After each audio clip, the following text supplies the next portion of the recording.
জি, গতকালকে যেহেতু কোরবানির ঈদের একটা মানে আমাদের মুসলিমদের জন্য তো এটাই একটা সর্ববৃহৎ উৎসব। তো গতকালকে কোরবানি নিয়ে একটা বাসায় যেহেতু ঝামেলার মধ্যে সবাই ছিল, তো সব কাজকর্ম শেষ করে আজকে একটা রিফ্রেশমেন্টের ছুটির মধ্যে সবার আর কি একটাই কথা, মানে বিশেষ করে ছোটো বোনের একটা অনুরোধে যে কোথাও যাওয়া হচ্ছে না অনেকদিন, সবাই মিলে আমরা পরিবারের সবার সাথে একটু ঘুরে আসি জাস্ট এনজয়মেন্টের উদ্দেশ্যে। তো ঢাকা থেকে একটু আমরা ঢাকা মিরপুর থেকে আসছি, তো এখানে আর কি চিন্তা করা যে ঢাকা মানে বাসার সবার সাথে কিছুটা সময় স্পেন্ড করা। কিন্তু সমস্যা একটাই, অতিরিক্ত রোদ আর তাপমাত্রা আর কি একটু বেশি কষ্ট হচ্ছে, তাছাড়া আলহামদুলিল্লাহ সব কিছুই ভালো। অবশ্যই ঈদের আনন্দটা আসার পর এখানে অবশ্যই বেড়ে গেছে, কারণ বাসায় থেকে তো 4 জনের বেশি একটা গণ্ডির বাইরে তো আমরা কোথাও যেতে পারি না ইউজুয়ালি, বাট এখানে আসার পর সবাই একসাথে এসে দেখতেছে, সবাই যার যার মধ্যে কেউ ফ্যামিলি, কেউ ফ্রেন্ডস, কেউ নিজেও কেউ আসছে, তো সবাইকে দেখে অবশ্যই সবার সাথে এখানে থাকতে পেরে ভালোই লাগছে। আমি আমার ফ্যামিলি এবং আমার এক ফ্রেন্ডের ফ্যামিলি নিয়ে আসছি, যার যানজটমুক্ত কোলাহল পরিবেশ থেকে আমরা একটু দূরে, আমাদের বাসা ঢাকায়। ঢাকা থেকে আমরা এখানে এসেছি শুধুমাত্র এনজয় করার জন্য, এবং অনেকগুলো রাইড বাচ্চাদের জন্য এনজয় করার মতো। জাস্ট ঈদের আনন্দকে সবার সাথে ভাগাভাগি এবং সময় কাটানোর জন্যই এখানে আসা। এই আনন্দ অত্যন্ত ভালো, তবে রোদের তাপটা আজকে একটু বেশি।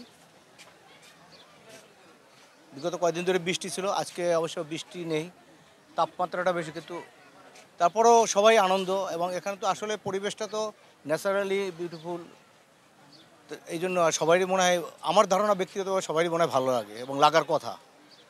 আসলে ঈদের পরের দিন আমার দুটো মেয়েকে নিয়ে আসছি, আমার ওয়াইফকে নিয়ে আসছি। অনেক দিনে আশা ছিল যে এখানে আসার একটা পরিকল্পনা ছিল, তো ভালোই লাগছে, ঢুকে ভালোই লাগছে। এর আনন্দতে আমরাও উপভোগ করছি, ছেলে মেয়েদেরও আনন্দের ওরাই উপভোগ করছে। মোটামুটি একটা ভালো পরিবেশেই আমার কাছে ভালো মনে হচ্ছে। এখানে আসছি, আরও দু একটা জায়গা যাব, ভালো স্পটলি জায়গা, ভালো জায়গা হলে, পরিবেশ ভালো হলে বেড়াতে যাব, ছেলে মেয়েকে নিয়ে যাব। ঈদের বন্ধ ফ্যামিলিকে নিয়ে আসা হয়েছে, আব্বু ফ্যামিলি আর এক ফ্রেন্ডের ফ্যামিলি নিয়ে। ঈদের বন্ধ এখন ঢাকা শহরে তো যানজট মুক্ত, খোলা আশপাশে মেইনলি প্লেস নেই, তো এই জন্য ড্রিম হলিডে পার্কে আসা। এখানে রাইড আছে, এনজয় করা যায়, সবার সাথে এনজয় করার জন্য মেইনলি আসা।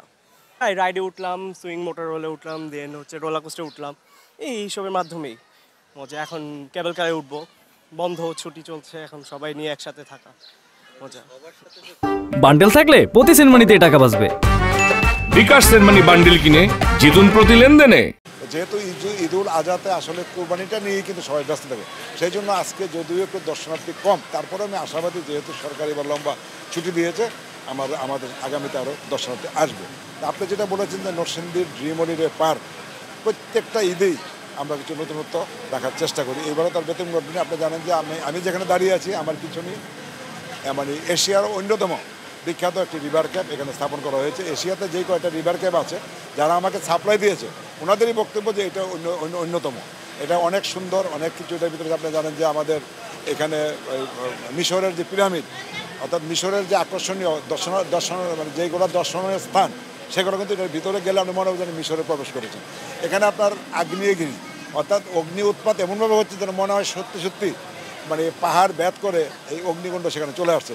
সব কিছু মিলে ড্রিম হলিডে পার্ক এবার নতুনত্ব। আর আপনি জানেন যে আমাদের এখানে একটা ওয়াটার পার্ক আছে, ওয়াটার পার্কেও কিন্তু আমরা অনেক নতুনত্ব মানে স্থাপন করেছি, যেটা দেখে দর্শক আনন্দ পায়।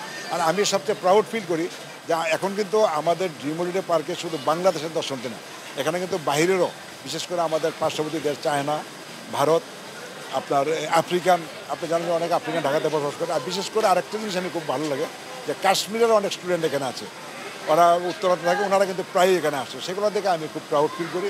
তা আমি মনে করি যে এই ড্রিম হলিডে পার্ক শুধু বাংলাদেশের দর্শনার্থী না, যাতে বাইরের দর্শনার্থীরা এখানে এসে মানে আনন্দ করে সারাদিন কেটে যেতে পারে, সেই ব্যবস্থা আমি করেছি। আর আপনি জানেন যে ফার্স্ট প্রায়োরিটি আমাদের হলো নিরাপত্তা। অর্থাৎ আমি যেহেতু পৃথিবীর অনেক পার্ক দেখার আমার সবাই হয়েছে, আমি দেখেছি সেখানে টয়লেটারিজ এবং নিরাপত্তা দুটাই কিন্তু তাদের ফার্স্ট প্রায়োরিটি। আমিও সেটা এখানে দেখেছি। অর্থাৎ নিরাপত্তার জন্য আমাদের এখানে আমাদের নিজস্ব আনসার ক্যাম্প আছে। আর পাশাপাশি আমাদের পুলিশ সুপার মহোদয়, জেলা প্রশাসক মহোদয়, আইন শৃঙ্খলা বাহিনী এখানে নিয়োজিত করেছেন ঈদ উপলক্ষে। সব কিছু মিলে আমরা একটা ফ্যামিলি এসে যেন সারাদিন সুন্দরভাবে সারাদিন ঘুরে ফিরে বাড়ি যেতে পারে আনন্দ, উৎসাহ, উদ্দীপনা নিয়ে, সেই ব্যবস্থা আমরা করেছি।